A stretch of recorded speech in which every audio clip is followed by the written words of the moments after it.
اعوذ باللہ من الشیطان الرجیم، بسم اللہ الرحمن الرحیم۔ سامعین کرام و معزز ساتھی، بزرگان دین و برادران اسلام، الحمدللہ ثم الحمدللہ، اللہ تبارک و تعالیٰ کی خاص عطا کردہ توفیق پاک سے درس تفسیر قرآن کا یہ سلسلہ جاری و ساری ہے۔ اس سلسلے کی آج جو ہے وہ ہماری 37ویں جو ہے وہ نشست ہے۔ ہمارا جو موضوع آخری مرتبہ چل رہا تھا وہ تھا مالک یوم الدین، یعنی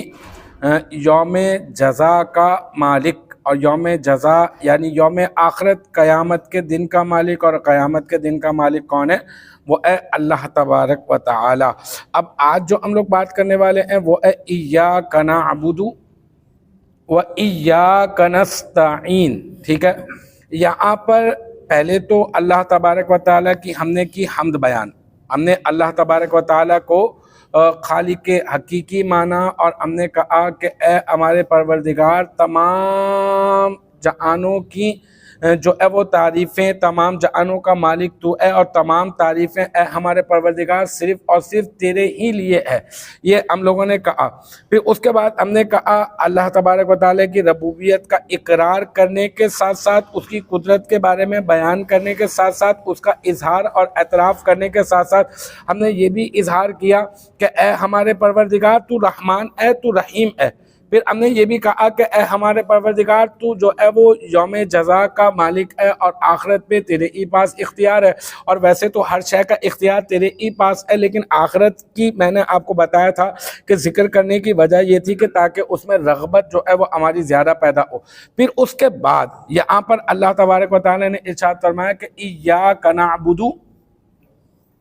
وَإِيَّاكَ نَسْتَعِينُ۔ اس کا مطلب کیا ہے؟ اس کا مطلب یہ ہے کہ اے ہمارے پروردگار، ہم خاص تیری ہی عبادت کرتے ہیں، وَإِيَّاكَ نَسْتَعِينُ، اور ہم خاص تجھ سے ہی مدد طلب کرتے ہیں۔ یعنی یہاں پر اللہ تبارک و تعالی اپنے بندوں سے یہ ارشاد فرما رہا ہے کہ تم نے حمد بھی بیان کر دی، تم نے اللہ کی تعریف و توصیف بھی بیان کر دی، اللہ کو رحمان بھی مان لیا، اللہ کو رحیم بھی مان لیا۔ اب اگر تم اپنے پروردگار کی بارگاہ میں اپنی بندگی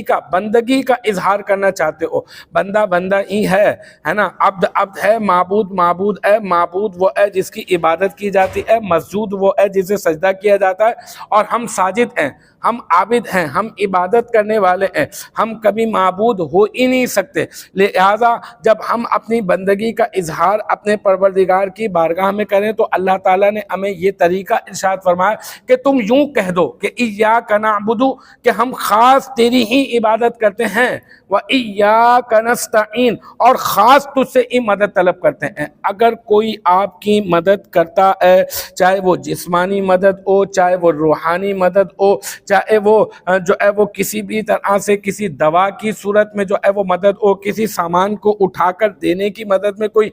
جو ہے نا اس مدد میں کوئی جو ہے وہ مدد ہو، ہر مدد جو ہے وہ اللہ تبارک و تعالیٰ کی ہی طرف سے ہے، یہ یاد رکھیے گا۔ اور اللہ کی مرضی کے بغیر کوئی بھی شخص کسی بھی دوسرے شخص کی مدد بھی نہیں کر سکتا۔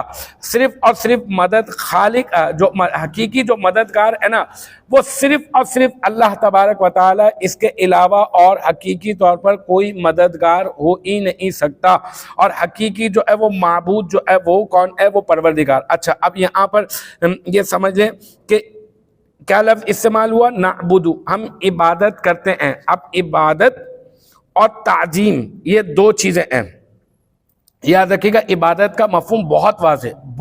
واضح ہے، اور وہ یہ ہے کہ اے اللہ، ہم تجھے کہ عبادت کے لائق سمجھتے ہیں، کسی اور کو اس طرح سے ہم عبادت کے لائق سمجھتے نہیں۔ اچھا، یہ یاد رکھیے گا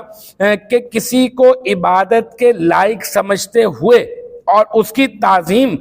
اس کی کسی بھی قسم کی تعظیم کرنا، کسی کو عبادت کے لائق سمجھتے ہوئے کسی کی کسی قسم کی تعظیم کرنا کہ وہ عبادت کے لائق ہے، یہ کہلائے گی عبادت۔ یہ کیا کہلائے گی؟ مطلب یہ کہ ہم کسی کے ہاتھ چوم لیں، کسی کے لیے یوں ہاتھ باندھ کر کھڑے ہو جائیں، ٹھیک ہے نا، اور کسی کا جو ہے نا وہ ادب کرنا شروع کر دیں، تو اب جو ہے وہ اگر عبادت کی نیت سے اگر ہم اس کی تعظیم کر رہے ہیں تو یہ کیا ہے؟ شرک ہے۔ اور اگر عبادت کی نیت سے اگر نہیں کر رہے، مثال کے طور پر کوئی استاد کے لیے، کوئی کسی پیر کے لیے، کوئی اپنے والدین کے لیے اس طرح سے جو ہے وہ اطاعت اور فرما برداری کرتے ہوئے جو ہے وہ ان کی تعظیم کرتا ہے، عبادت کی نیت سے نہیں کرتا، تو لہٰذا یہ کیا ہے، یہ تعظیم کہلائے گی، یہ عبادت نہیں کہلائے گی۔ پھر اسی طرح سے اللہ تبارک و تعالیٰ نے ارشاد فرمایا ایاک نعبد، یہاں پہ نعبد کا لفظ استعمال ہوا۔ اچھا، نعبد کا مطلب میں آپ کو تھوڑا سا پہلے میں آپ کو بتا دوں کہ اعبد کا مطلب ہے میں عبادت کرتا ہوں، یعبد کا مطلب ہے وہ عبادت کرتا ہے، تعبد کا مطلب ہے تم عبادت کرتے ہو، اور نعبد کا مطلب ہے ہم عبادت کرتے ہیں۔ اب سوال یہ پیدا ہوتا ہے کہ یہاں پر ہم عبادت کرتے ہیں، یوں کہہ دیتا بندہ کہ اعبدو میں عبادت کرتا ہوں، اس طرح سے کہہ دیا جاتا۔ یہاں پہ نعبدو کا لفظ جو ہے وہ کیوں استعمال کیا گیا؟ تو یہاں پہ نعبدو کا جو لفظ ہے وہ اس وجہ سے استعمال کیا گیا کہ ہم کا لفظ، ہم کا صیغہ اس وجہ سے استعمال کیا گیا تاکہ اللہ تعالیٰ کے گناہگار بندے جو ہے وہ اپنے نیک بندوں کے ساتھ مل کر جب عبادت کریں تو اللہ تعالیٰ کی بارگاہ میں جب عرض گزار ہوں تو اللہ تبارک و تعالیٰ ہو سکتا ہے کہ ان نیکوں کے بدلے میں اللہ تبارک و تعالیٰ ان گناہگاروں کی عبادت کو بھی اپنی بارگاہ میں قبول فرما لے۔ تو اگر اجتماعی طور پر اس طرح سے اگر ہم کرتے ہیں تو اس کا مقصد اور مطلب جو ہے وہ یہی ہوتا ہے، اور اللہ تعالیٰ کی بارگاہ میں اپنی حاجت سے عرض کرنے کے لیے پہلے اپنی بندگی کا اظہار کرنا، یہ ایک طریقہ کار ہے کہ اللہ تعالیٰ کی بارگاہ میں جب آپ اپنی حاجت پیش کریں تو یوں کہہ دیں یا اللہ میں تیرا بندہ ہوں، یا اللہ تو میرا رب ہے، یا اللہ تیرے پاس تمام اختیارات ہیں، یا اللہ تیرے پاس تمام طاقتیں ہیں، یا اللہ تو غفار ہے، یا اللہ تو رحمان ہے، یا اللہ تمام تعریفیں تیرے ہی لائق ہے۔ تو اس طرح سے اگر کریں تو یہ ایک بہت اچھا طریقہ کار ہے۔ پھر اپنی حاجت پیش کریں، یا اللہ مجھے فلاں چیز عطا فرما دے، فلاں چیز عطا فرما دے۔ امام عبداللہ بن احمد نصفی رحمۃ اللہ علیہ فرماتے ہیں عبادت کو مدد طلب کرنے سے پہلے جو ذکر کیا گیا ہے وہ اس کی وجہ یہ ہے، عبادت کو مدد طلب کرنے سے پہلے جو ذکر کیا گیا ہے اس کی وجہ یہ ہے کیونکہ حاجت طلب کرنے سے پہلے اللہ تعالیٰ کی بارگاہ میں وسیلہ پیش کرنا قبولیت کے زیادہ قریب ہے۔ قبول تو وہ ویسے بھی کر لے گا لیکن یہ قبولیت کے زیادہ قریب ہے۔ اللہ تبارک و تعالیٰ ہم سب کا